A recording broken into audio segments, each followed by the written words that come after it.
Puji Tuhan, selamat berjumpa kembali. Apa kabar ibu-ibu?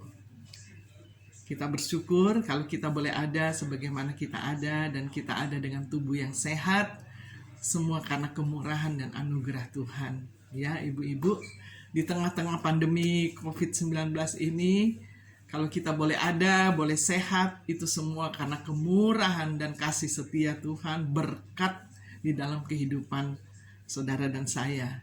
Dan kita mengucap syukur sore hari ini kembali kita beribadah walaupun secara online, tetapi biarlah kita mau siapkan hati untuk kita mendengar firman-Nya.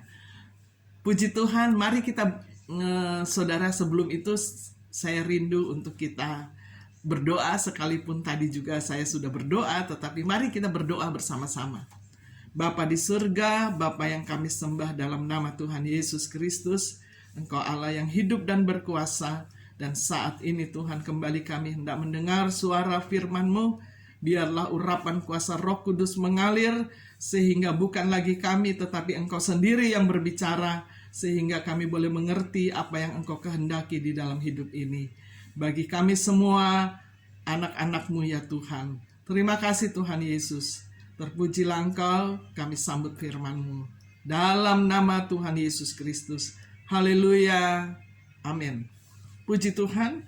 Mari ibu-ibu kita buka di dalam Lukas 10 ayatnya yang ke-25. Lukas 10 ayatnya yang ke-25. Kita lihat perikop di sana, dikatakan orang Samaria yang murah hati. Pada suatu kali berdirilah seorang ahli Taurat dan untuk mencobai Yesus katanya, "Guru, apa yang harus kuperbuat untuk memperoleh hidup yang kekal?" Jawab Yesus kepadanya, "Apa yang tertulis dalam hukum Taurat? Apa yang kau baca di sana?" Jawab orang itu, "Kasihilah Tuhan Allahmu dan dengan segenap hatimu dan dengan segenap jiwamu dan dengan segenap kekuatanmu dan dengan segenap akal budimu, dan kasihilah sesamamu manusia seperti dirimu sendiri." Kata Yesus kepadanya, "Jawabmu itu benar.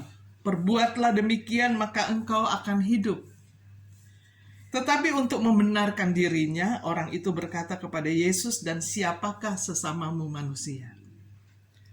Jawab Yesus, "Adalah seorang yang turun dari Yerusalem ke Yeriko. Ia jatuh ke tangan penyamun-penyamun yang bukan saja merampoknya habis-habisan, tetapi yang juga memukulnya, yang sesudah itu pergi, meninggalkan setengah mati.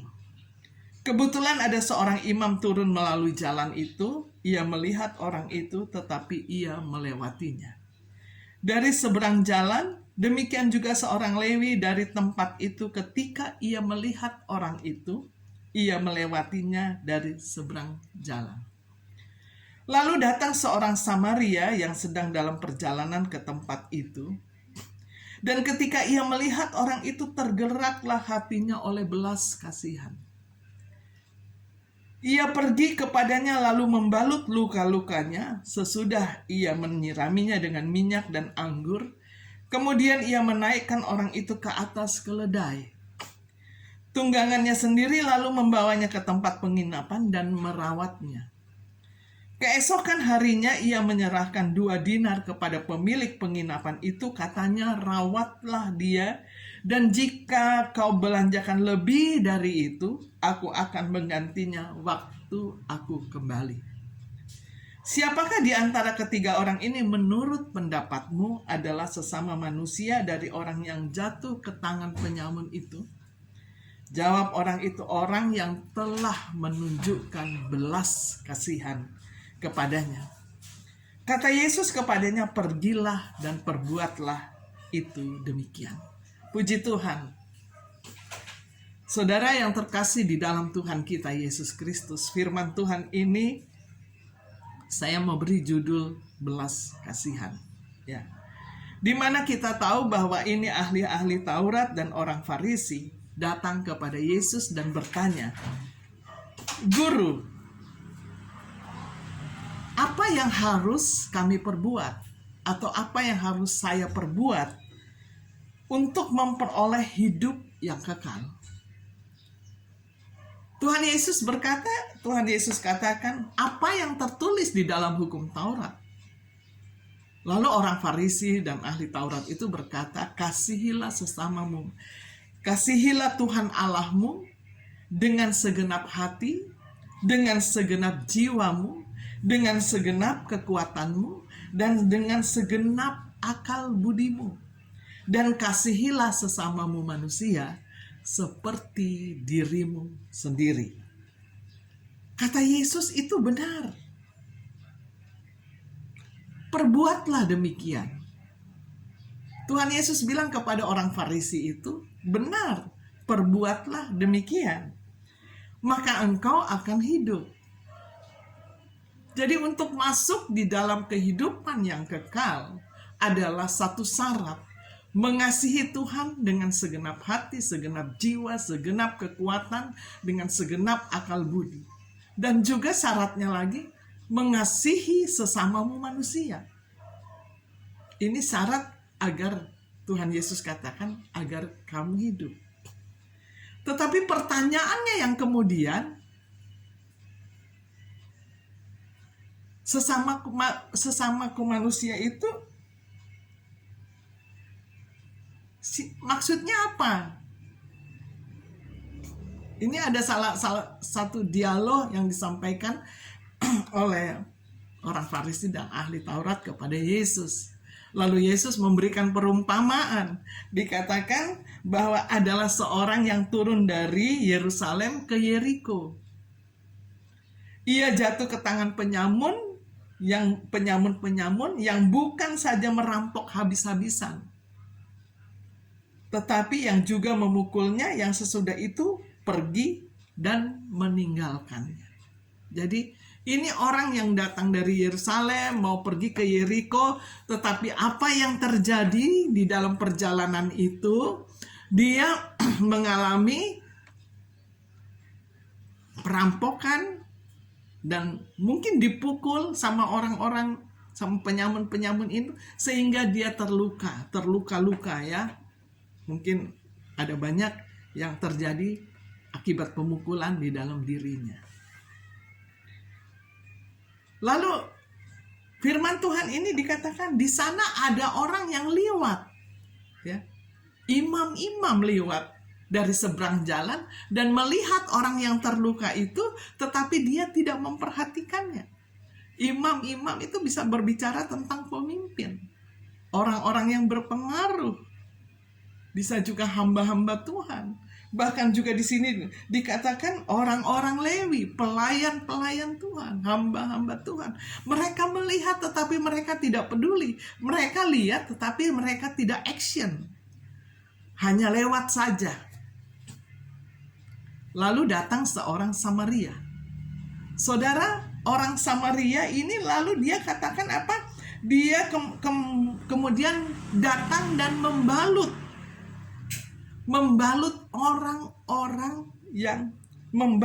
orang yang terluka ini.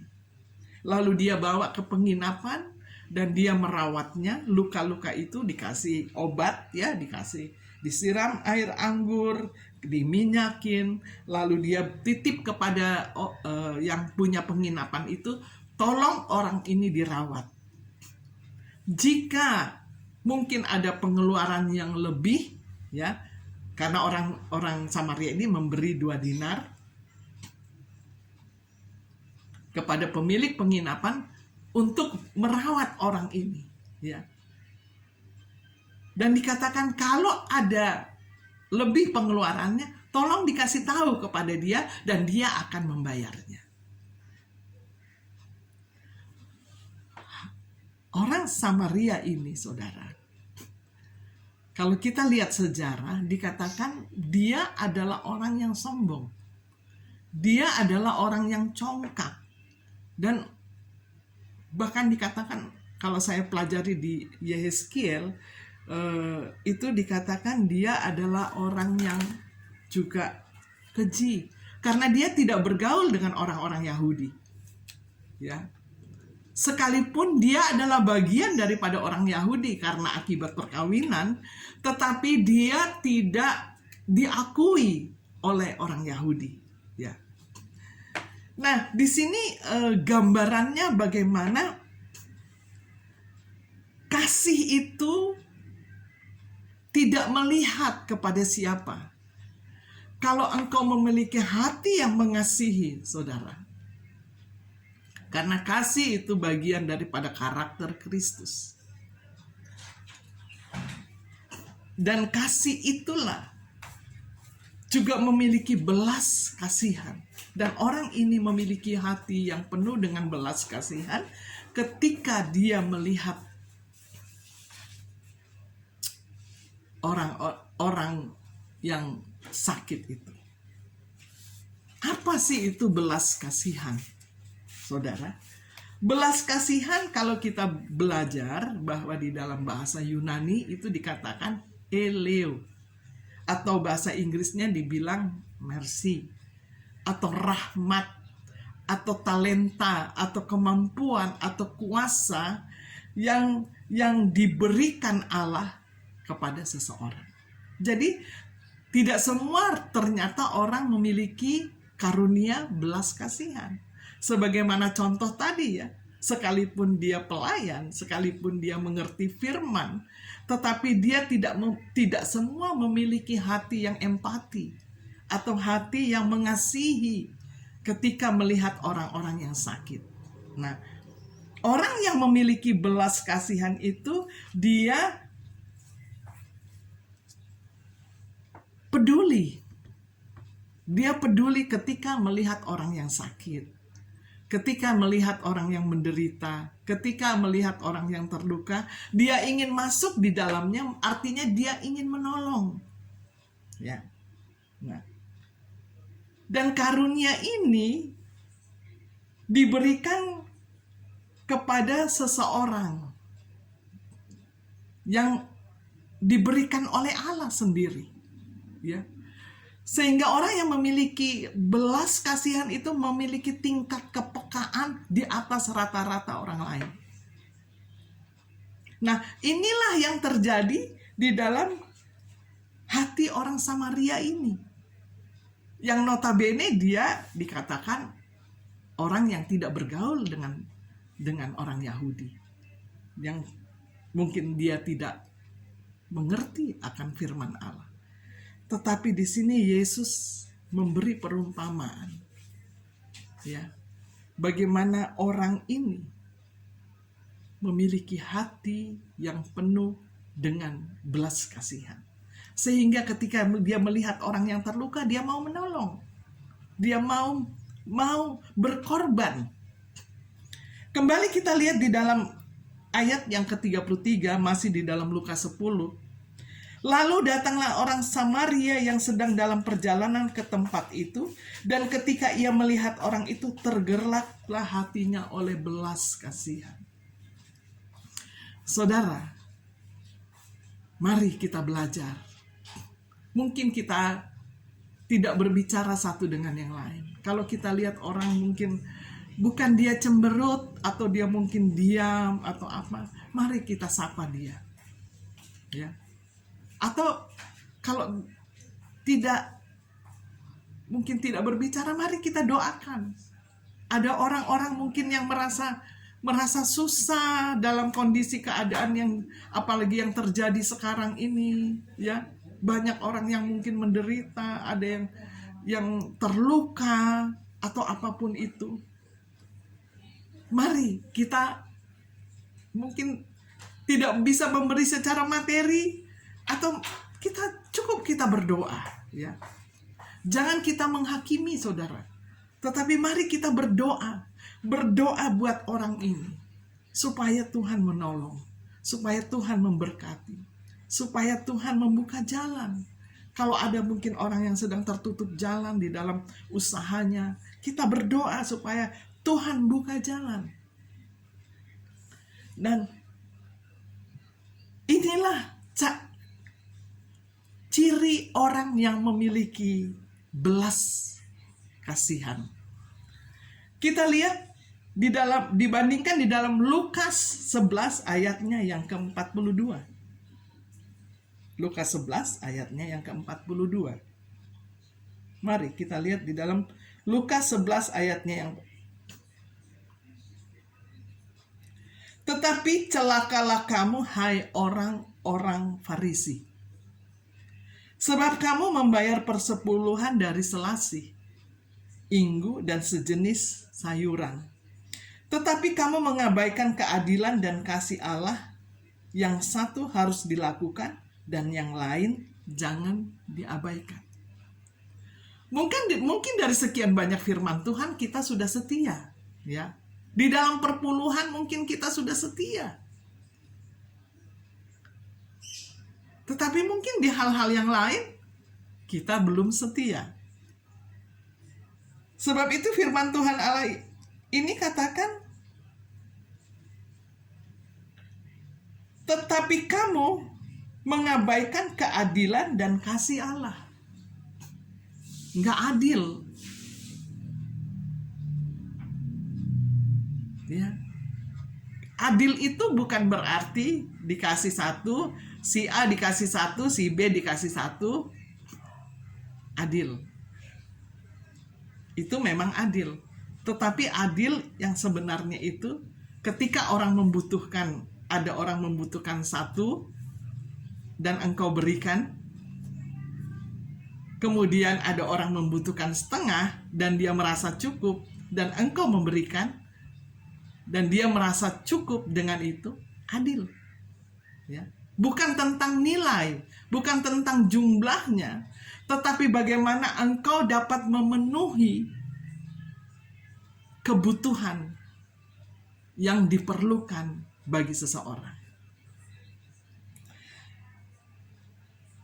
Dan di firman Tuhan ini masih di ayat yang 42 dikatakan, tetapi kamu mengabaikan keadilan dan kasih Allah.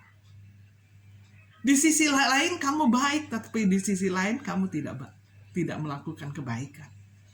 Nah, firman Tuhan katakan kamu yang satu harus dilakukan dan yang lain juga jangan diabaikan. Mungkin kita sebagai anak Tuhan, saya sudah setia beribadah. Saya sudah taat melakukan ibadah. Saya sudah melakukan perpuluhan, tetapi mungkin tidak punya kasih. Ketika orang datang memerlukan bantuan kepada engkau atau kepada kita, lalu kita menolak. Padahal kita bisa membantunya. Ya. Satu contoh yang gampang. Misalnya ada orang sedang kesusahan lalu datang, boleh nggak pinjam uang 10.000? Ini yang sederhana saja ya, 10.000. Oh, saya nggak punya uang, maaf saya nggak bisa. Padahal engkau punya 20.000.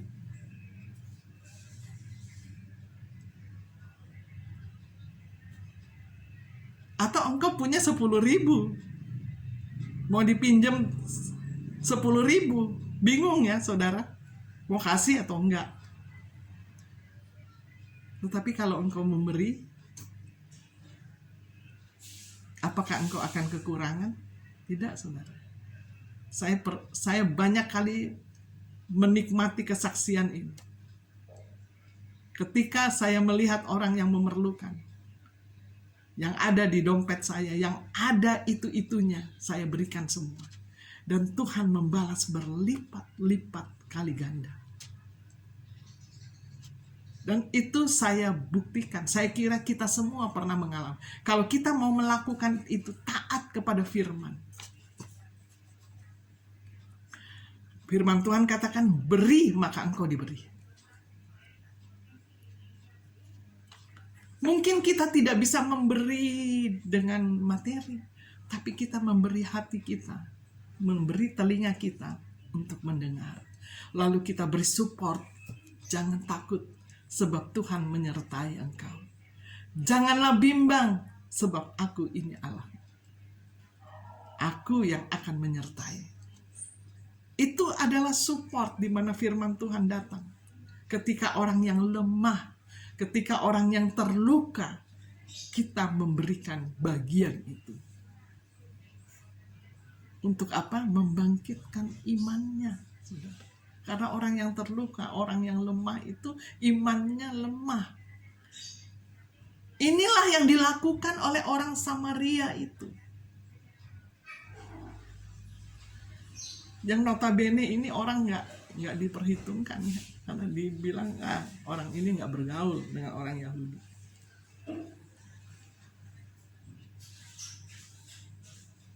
Jadi yang Tuhan mau, yang satu harus dilakukan dan yang lain jangan diabaikan. Itulah firman Tuhan. Ya. Jadi jangan setengah-setengah, jangan sepotong-sepotong mengartikan firman Tuhan. Kedua, memiliki hati yang lembut sehingga bisa empati, bukan saja sekedar simpati. Jadi empati.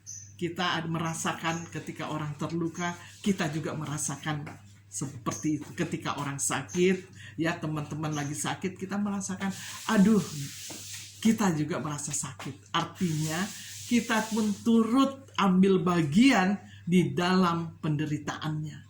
Yaitu dengan kita berdoa kepada. Sekarang banyak yang sakit ya, karena corona ya. Mari kita berdoa. Orang yang seperti itu nggak usah mungkin kita bawa apa-apa, tetapi kalau kita telepon, bagaimana kabar, sudah sembuh, sudah sehat, oh terima kasih tante, terima kasih, aduh terima kasih, ya mereka senang sekali, saudara. Itulah bagian dari belas kasihan. Dan yang kemudian, orang yang memiliki belas kasihan itu dikatakan juga tadi dia memiliki perhatian. Ya. Kita sebagai anak Tuhan pun harus perhatian. Kalau ada teman mungkin yang sakit atau apa, jangan digosipin, saudara. Kalau dia curhat, mari dengarkan. Dan jangan disebar-sebarkan, didengarkan saja. Ini orang lagi sakit, orang yang terluka ini perlu ditolong agar dia kuat, agar imannya kuat, ya, agar dia semangat. Nah, kembali di dalam Lukas 10, kita kembali di sana. Di dalam Lukas yang 10, mundur, ya. Lukas 10 ayatnya yang ke-35. Kita kembali. Ya, keesokan harinya ia menyerahkan 2 dinar kepada pemilik penginapan itu, katanya, rawatlah dia. Jika kau belanjakan lebih dari ini, aku akan menggantinya waktu aku kembali. Lihat saudara, bagaimana dia begitu baik ya. Ya, begitu baik, dia begitu peduli. Sehingga dia katakan, kalau toh ada yang harus dikeluarkan, katakan kepada dia. Dan mungkin kita tidak bisa seperti posisi seperti ini. Mungkin kita akan bilang gini, saya nggak punya uang, saya sih mau menolong dia, hati saya sih memang mau menolong dia, tapi saya nggak punya uang untuk menolong dia. Oke, itu tidak apa-apa, saudara. Tetapi kita peduli. Seperti tadi saya katakan, mungkin kita hanya telepon, apa kabar, apa yang bisa dibantu. Kita mungkin bisa berdoa buat dia. Mungkin kita bisa support. Kembali saya katakan, sebab inilah bagian daripada kasih, agar kita masuk di dalam kerajaan Allah.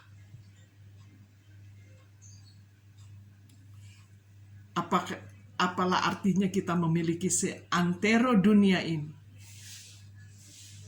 kalau kita tidak percaya kepada Yesus. Sebab orang yang percaya kepada Yesus itu adalah orang yang memiliki hati yang mengasihi, hati yang memiliki hati belas kasihan. Sebab itulah yang diajarkan. Jangan kita menjadi orang Kristen yang tidak peduli, saudara.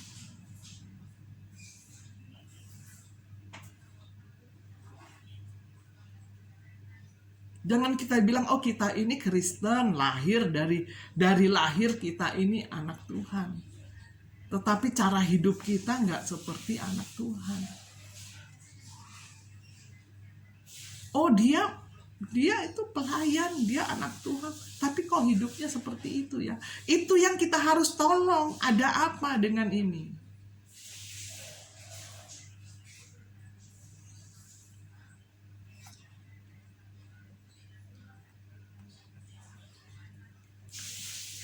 Puji Tuhan, perhatian bukan saja bentuknya materi, tapi pembelaan dan jaminan untuk menolong bukan saja secara materi atau secara jasmani, tetapi secara rohani. Ya, kadangkala kita ketika orang, apalagi kalau orang-orang anak Tuhan, ya, mengalami masalah, tekanan. Di samping kita memberikan firman Tuhan, kita memberikan dorongan. Ya. Kita lihat dibandingkan kita lihat di dalam Yakobus 2 ayatnya yang ke-15. Yakobus 2 ayatnya yang ke-15. Jika seorang saudara atau saudari tidak mempunyai pakaian dan kekurangan makanan sehari-hari, dan seorang dari antara kamu berkata selamat jalan, kenakanlah kain panas dan makanlah sampai kenyang. Tetapi ia tidak memberikan kepadanya apa yang perlu bagi tubuhnya, apa gunanya itu? Di sini firman Tuhan ini katakan jika seorang saudara atau saudari tidak mempunyai pakaian dan kekurangan makanan sehari-hari, dan seorang dari antara kamu selamat jalan. Jadi dia tidak memberikan solusi. Dia tahu masalahnya. Kekurangan makanan berarti yang harus kita berikan makanan. Kalau dia kekurangan secara rohani, kekurangan firman, yang harus kita berikan adalah firman Tuhan. Untuk apa? Untuk membangkitkan imannya yang saat itu lemah. Jangan kita bilang begini, oh kamu gak punya iman kamu 0. Saudara, tidak seperti itu. Orang yang sudah mengenal firman itu juga ada saatnya dia mengalami titik lemah.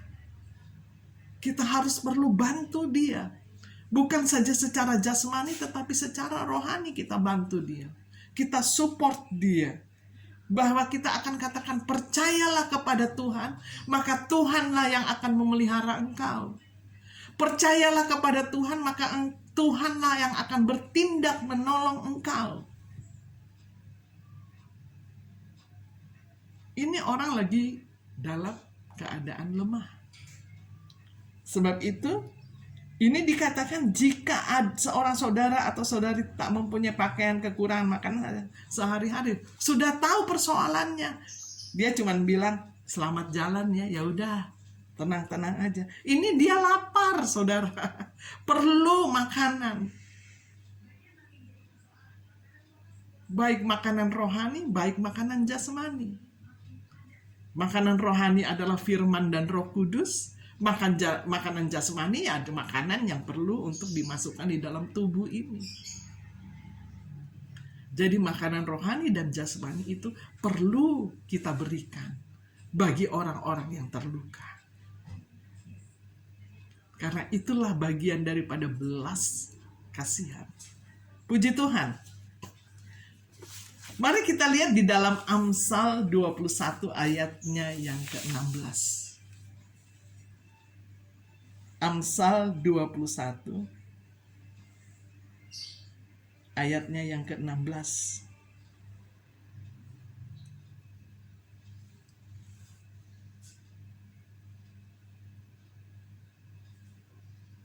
Puji Tuhan. Amsal 21 ayatnya yang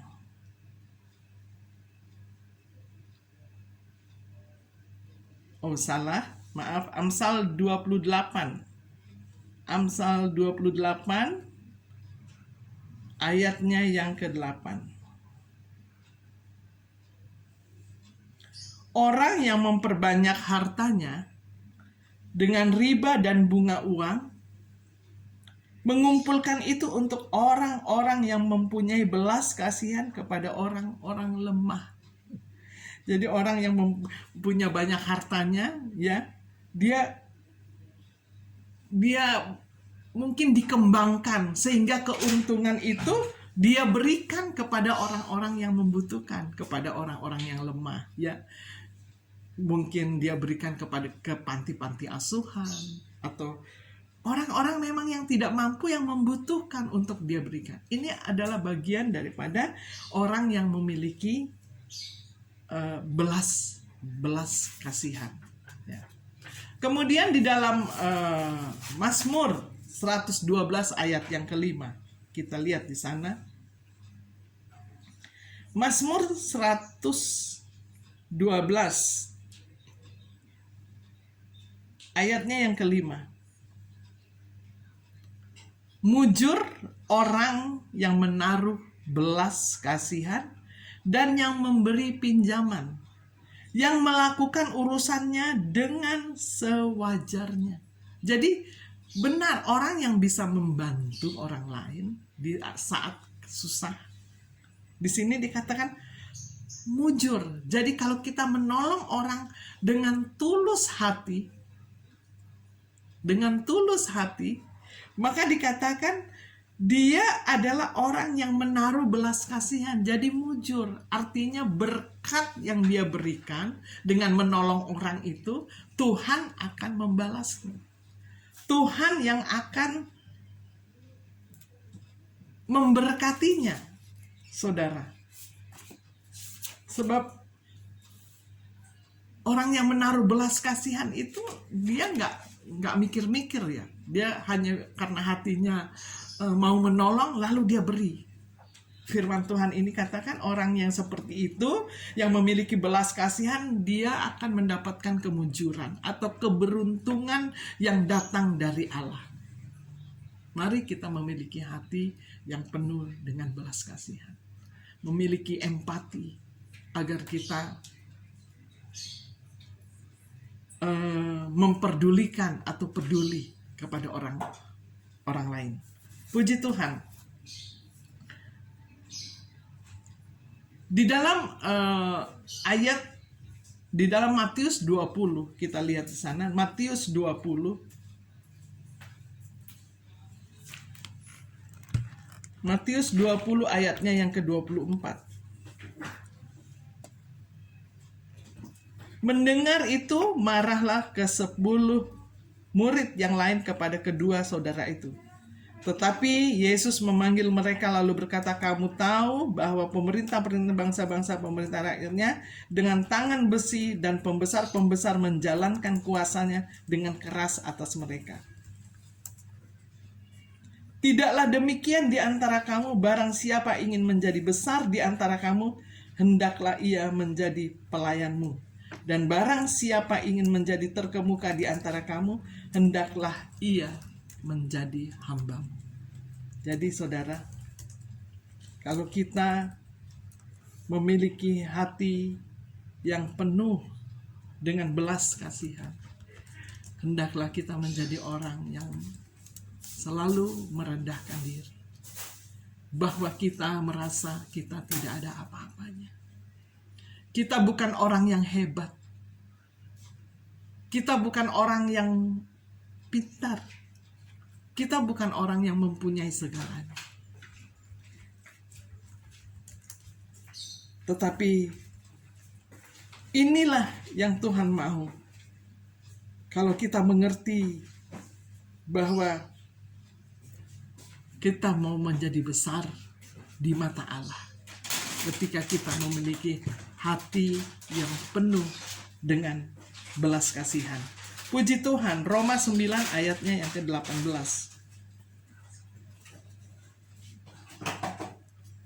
Roma 9 ayatnya yang ke-18.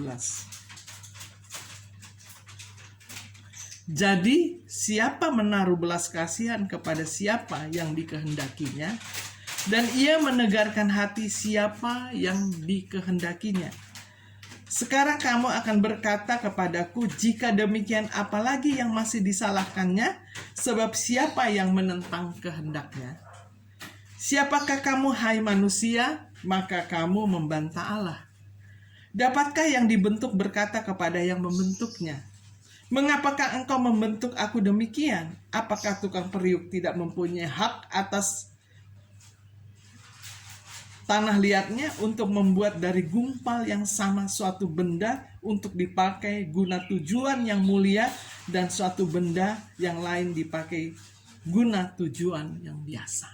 Jadi belas kasihan itu diberikan oleh Allah.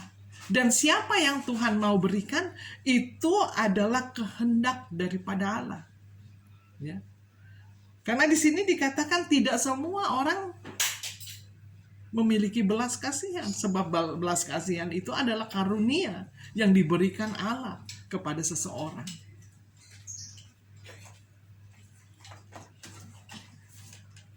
Karena manusia tidak dapat memberikan itu. Ya, saudara. Itu karunia yang diberikan oleh Allah. Bisa sama mendengar firman Tuhan, tetapi actionnya bisa berbeda. Tetapi kalau engkau melekat kepada Tuhan, engkau dekat kepada Tuhan, engkau akan menjadi orang yang peka terhadap suara Tuhan. Sebab itu mari mendekat dan cari wajahnya. Cari terus. Ketika kita tidak mengalami damai sejahtera, kita datang kepada Tuhan. Tuhan, beri saya damai sejahtera. Saya tidak mampu. Apa yang terjadi? Bertanya kepada Tuhan. Maka Tuhan akan menolong saudara dan saya.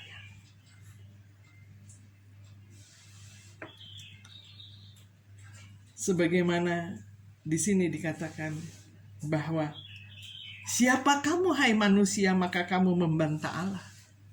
Dapatkah yang dibentuk berkata kepada yang membentuknya, mengapakah engkau membentuk aku demikian? Di dalam kehidupan kita sebagai manusia memang tidak selamanya mulus, saudara.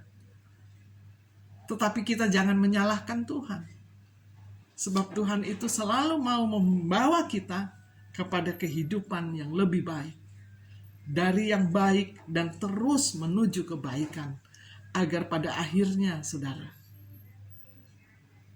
kasih itu tetap melekat di dalam kehidupan kita. Sebab kasih itu tidak berbuat jahat. Tetapi kasih itu memiliki belas kasihan. Mengampuni, mengerti, dan menolong, peduli kepada orang lain. Dan biarlah itu menjadi bagian bagi saya dan saudara, supaya apa yang kita kerjakan di dalam pengiringan kita kepada Tuhan, kita boleh menikmatinya. Amsal 21 ayat 10.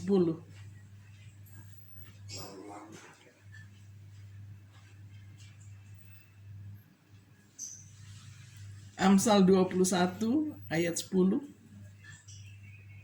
Hati orang fasik mengingini kejahatan, dan ia tidak menaruh belas kasihan kepada sesamanya. Itu hati orang fasik. Orang fasik itu orang yang sudah kenal Tuhan. Tetapi di sini kita kembali belajar bagaimana orang Samaria ini memiliki hati yang penuh dengan belas kasihan. Dan gambaran ini adalah gambaran bagaimana hati Kristus, hati Yesus terhadap kita sebagai manusia, di mana Dia sudah mengorbankan dirinya di kayu salib untuk menebus segala dosa-dosa kita. Karena kasih-Nya yang besar itu, kita boleh dilayakkan di hadirat Allah. Biarlah ini menjadi berkat buat kehidupan saya dan saudara, untuk kita terus memiliki hati yang penuh dengan belas kasihan. Di dalam Kolose 3 ayatnya yang ke-12.